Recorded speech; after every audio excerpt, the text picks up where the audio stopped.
Good morning students.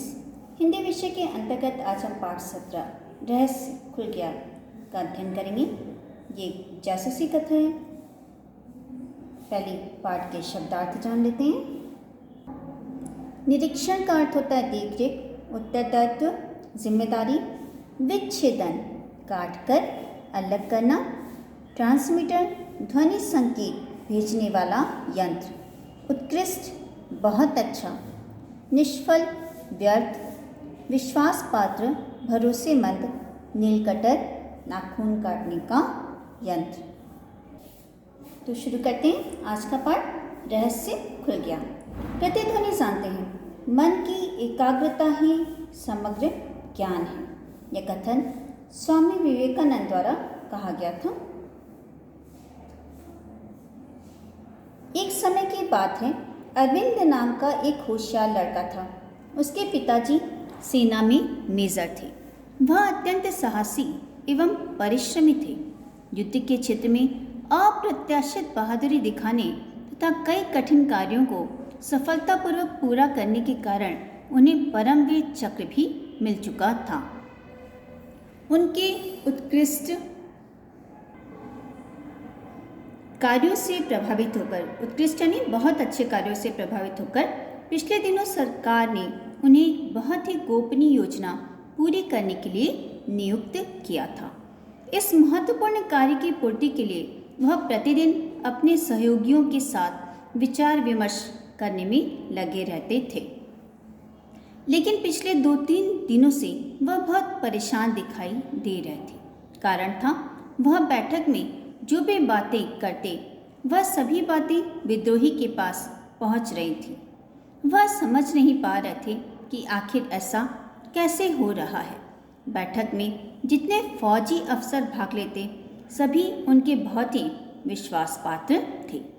किसी पर भी शक नहीं किया जा सकता था कि उनमें से किसी ने सूचना विद्रोही तक पहुंचाई होगी। जिस कमरे में बैठक होती उसकी सुरक्षा का भी विशेष प्रबंध था। कमरे के चारों तरफ दूर दूर तक सिपाही तैनात रहते थे। इतना ही नहीं, कमरे के चारों तरफ सर्च लाइट लगी हुई थी।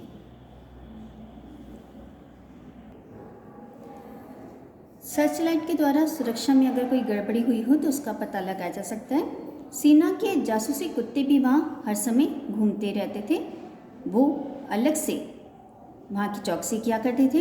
कोई बाहरी आदमी तो क्या, परिंदा भी वहाँ पर नहीं मार सकता था।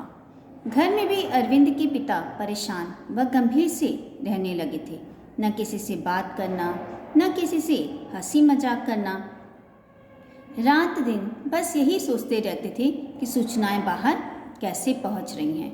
बहुत दिमाग दौड़ाने के पश्चात भी इसका समाधान उनकी समझ में नहीं आ रहा था। अरविंद भी 2-3 दिन से अपने पिताजी के व्यवहार में इस बदलाव को देख रहा था। वह सोचता रहता, आखिर पिताजी किस समस्या से परेशान हैं। अवश्य कोई कठिन समस्या होगी। इतना तो वह अच्छी तरह जानता था कि उसके पिताजी छोटी मोटी समस्याओं से कभी परेशान नहीं होते थे। उसकी इच्छा हुई कि वह उनसे इसका कारण पूछे, परंतु वह अपने पिताजी से पूछने की हिम्मत नहीं कर पा रहा था। उसे डर लग रहा था कि कहीं पिताजी डांट न दें। जब धीरे धीरे कई दिन बीत गए तो एक दिन अरविंद ने हिम्मत करके अपने पिताजी से पूछ ही लिया, पिताजी, आप कुछ दिनों से बहुत परेशान दिखाई दे रहे हैं। आखिर ऐसा क्या कारण है? सर्वप्रथम तो अरविंद के पिता ने बात टालनी चाहिए। सर्वप्रथम माने पहले तो अरविंद के पिता ने उसकी बात टालनी चाहिए, परंतु अरविंद के बहुत आग्रह करने पर बोले, बेटा, इस समय सरकार ने मुझे एक बहुत ही गुप्त योजना को पूर्ण करने का उत्तरदायित्व दिया है। उत्तरदायित्व यानी जिम्मेदारी देना। कुछ दिनों से हम अपनी बैठक में जो भी योजना बनाते हैं वह शत्रु के पास पहुंच जाती है और हमारी योजना निष्फल हो जाती है। कुछ समझ में नहीं आ रहा है कि हमारी ये महत्वपूर्ण और गुप्त सूचनाएं दुश्मन तक कैसे पहुंचती हैं, इसलिए मैं परेशान हूँ। पिताजी की बात सुनकर अरविंद भी परेशान हो उठा। उसने पिताजी से पूछा, आप जिस कमरे में बैठक करते हैं पिछले दिनों उसमें कोई बदलाव तो नहीं हुआ है? उसके पिताजी ने कहा, नहीं तो, कोई खास बात तो नजर नहीं आ रही। अरविंद ने फिर से प्रश्न किया। नहीं, सब पहले जैसा ही है, उसके पिताजी ने कहा। अच्छा पिताजी, कल से मैं भी आपके साथ ऑफिस चलूं? अरविंद ने आग्रह किया। पिताजी ने उसकी बात मान ली। अरविंद विज्ञान का छात्र था। वह कई बार विज्ञान प्रतियोगिताओं में भी भाग ले चुका था। दूसरे दिन से वह अपने पिता के साथ उनके कार्यालय जाने लगा, उनकी बैठकों में भाग लेने लगा। आरंभ में तो अन्य सैनिक अधिकारियों ने इन जरूरी बैठकों में अरविंद की उपस्थिति पर आपत्ति की। वे नहीं चाहते थे कि अरविंद इतनी ज़रूरी बैठकों में भाग ले, पर बाद में अरविंद की बातों से प्रभावित होकर वे उसे भी अपने समूह का ही एक सदस्य मानने लगे। जब सैनिक अधिकारी आपस में विचार विमर्श करते होते, तब अरविंद कमरे की सभी वस्तुओं का बहुत गहरी निगाहों से निरीक्षण करता रहता। निरीक्षण का अर्थ होता है देख ले। तो जब सैनिक अधिकारी आपस में विचार विमर्श करते होते किसी समस्या को लेकर, किसी विषय को लेकर, तब अरविंद कमरे की सभी वस्तुओं को बहुत गहरी निगाहों से निरीक्षण करता रहता। जब बैठक में सैन्य अधिकारियों के बीच विचार विमर्श चल रहा होता, तब वह सभी अधिकारियों के चेहरे के भावों को भी पढ़ता रहता। इसी तरह 2 दिन बीत गए, लेकिन उसके हाथ कोई सुराग नहीं लगा। अचानक तीसरे दिन उसने एक विशेष बात देखी। जिस समय बैठक होती थी, उसी समय कमरे में कुछ मक्खियाँ न जाने कहाँ से आ जाती थी तथा मेज पर रखे गमलों पर बैठ जाती थी। उस समय ठंड का मौसम चल रहा था। कमरे के आसपास किसी तरह की गंदगी भी नहीं थी जिससे कि मक्खियाँ आती। ये सामान्य मक्खियों से कुछ भिन्न प्रकार की हैं तथा आकार में भी थोड़ी बड़ी हैं। अरविंद ने अगले दिन भी इस बात का अध्ययन किया। उसके दिमाग में एक बात आई। उसके चेहरे पर रहस्य पा जाने की चमक छा गई, परंतु वह यह रहस्य खोलने से पूर्व अपने विचारों के प्रति आश्वस्त हो जाना चाहता था। अगले दिन वह अपना जीबी ट्रांजिस्टर लेकर पिताजी के ऑफिस गया। सभी लोग विचार विमर्श में व्यस्त थे। मक्खियाँ भी कमरे में पहुंच चुकी थी। अरविंद एक तरफ खड़ा ट्रांजिस्टर के डायल को घुमा रहा था। डायल पर एक स्थान पर कुछ अस्पष्ट सी ध्वनियाँ आ रही थीं। डायल के उस स्थान पर अथवा उसके आसपास कोई रेडियो केंद्र भी नहीं लगता था कि उसकी आवाज़ आ रही हो। उसे अपना अनुमान ठीक मालूम होने लगा। उस दिन बैठक समाप्त होने पर जैसे ही मक्खियाँ जाने लगी, उसने लपक कर एक मक्खी पकड़ ली तथा उसे शाम को घर ले आया। अपने कमरे में जाकर उसने उस मक्खी का विच्छेदन किया। विच्छेदन करना माने उसे काटकर अलग करना। तो अपने कमरे में ले जाकर उसने उस मक्खी को काटकर अलग किया। जिस चीज़ की उसे उम्मीद थी वही हुई। वह चीज़ मक्खी के पेट के पिछले भाग में लगी हुई थी। दुश्मन तक बातें पहुंचाने का रहस्य अरविंद की समझ में आ गया। वह प्रसन्नता से उछलने लगा।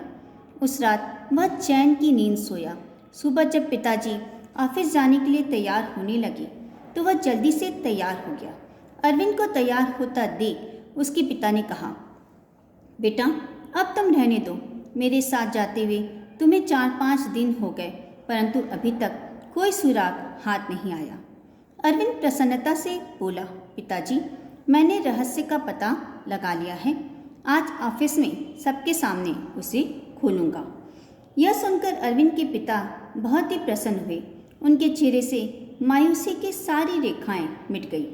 ऑफिस में नियत समय पर सभी अधिकारी बैठक वाले कमरे में एकत्रित हुए और मेज के चारों ओर बैठकर वार्तालाप करने लगे। जैसे ही अधिकारियों को पता लगा कि रहस्य का पता लग गया है, वे बहुत प्रसन्न हुए। सभी उत्साहित होकर उस रहस्य को जानने के लिए तैयार हो गए, जिसकी वजह से वे इतने दिनों से चिंतित थे।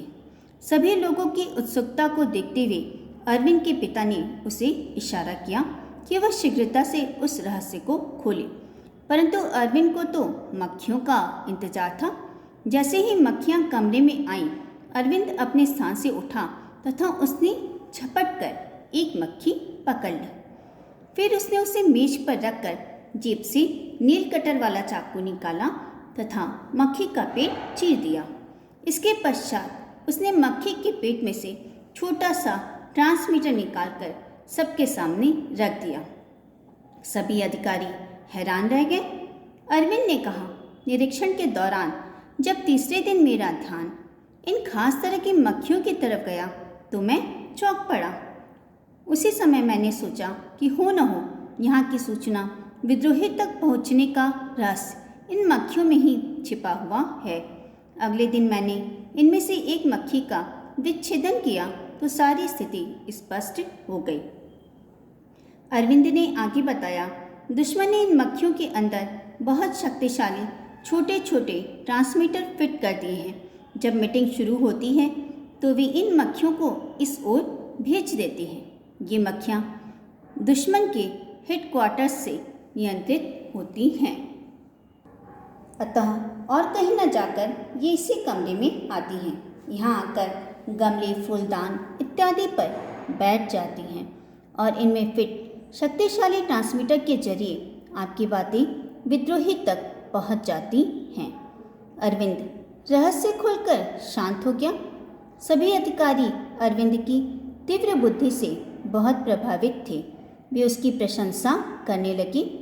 वे उसे पुरस्कार दिलवाने के लिए भी विचार विमर्श करने लगे, परंतु अरविंद को तो प्रसन्नता इस बात की थी कि उसने एक रहस्य का पर्दाफाश किया है, जिससे देश की गोपनीय बातें दुश्मन तक पहुंचती थीं और इससे देश की सुरक्षा खतरे में पड़ सकती थी। अरविंद के पिताजी तथा अन्य अधिकारी भी प्रसन्न थे। उनकी चिंता जो मिट गई थी। तो बच्चों, इस पाठ से हमने यह सीखा कि बुद्धिमानी एवं चतुराई से सभी समस्याओं का समाधान ढूंढा जा सकता है।